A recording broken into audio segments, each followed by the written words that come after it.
America और चीन में आखिरकार व्यापार युद्ध को कम करने के लिए सहमति बन गई है। वॉशिंगटन और बीजिंग दोनों ने रेसिप्रोकल टैरिफ को कम करते हुए एक समझौते पर सहमति व्यक्त की है। दोनों देश अगले 90 दिनों के लिए एक दूसरे पर लगाए गए रेसिप्रोकल टैरिफ को 115% कम करेंगे।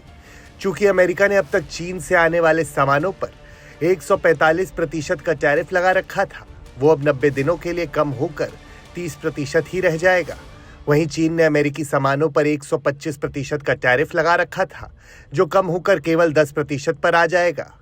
दरअसल दूसरी बार संयुक्त राष्ट्र अमेरिका के राष्ट्रपति बने डोनाल्ड ट्रंप ने राष्ट्रपति की गद्दी संभालते ही अपने एक फैसले से दुनिया के बाजारों को हिलाकर रख दिया था, जिसके बाद से भारत सहित पूरे विश्व के शेयर बाजारों में भारी गिरावट देखने को मिली थी।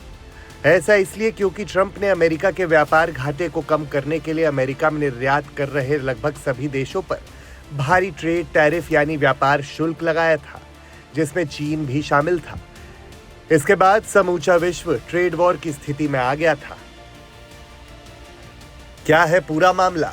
ट्रंप के दोबारा राष्ट्रपति बनने के बाद लगातार देशों पर लगा रहे थे टैरिफ। अमेरिका ने चीन पर लगाया था 20% टैरिफ। बाद में अमेरिका ने चीन पर 34% टैरिफ की घोषणा की थी। फिर ट्रंप ने और 50% लगाया था चीन पर टैरिफ। जवाब में चीन ने अमेरिका पर टैरिफ 50% से बढ़ाकर 84% कर दिया।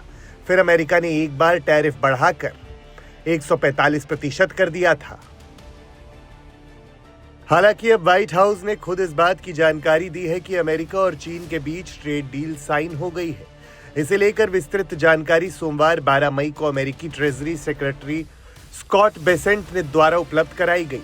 अमेरिकी ट्रेजरी सेक्रेटरी स्कॉट बेसेंट का कहना है कि उन्होंने चीन के साथ 2 दिवसीय बैठकों के बाद एक समझौता किया है, जिससे अमेरिका को अपना व्यापार घाटा कम करने में मदद मिलेगी। इसके बाद दोनों देशों ने टैरिफ में 115% की कटौती का ऐलान किया है। समझौते के मुताबिक अमेरिका चीन से आयात होने वाले सामानों पर 30% टैरिफ लगाएगा। वहीं चीन अमेरिका से आयात होने वाले सामान पर 10% टैरिफ लगाएगा। दोनों देशों में यह समझौता फिलहाल 90 दिनों के लिए हुआ है। स्कॉट बेसेंट का कहना था कि यह समझौता अमेरिका के $1.2 ट्रिलियन के व्यापार घाटे को कम करने में मदद करेगा। अमेरिकी ट्रेड रिप्रेजेंटेटिव जेमिसन ग्रियर ने कहा कि दोनों पक्षों के बीच मतभेद इतने बड़े नहीं थे जितने समझे जा रहे थे, इसलिए दोनों पक्ष जल्दी ही सहमति पर पहुंच गए।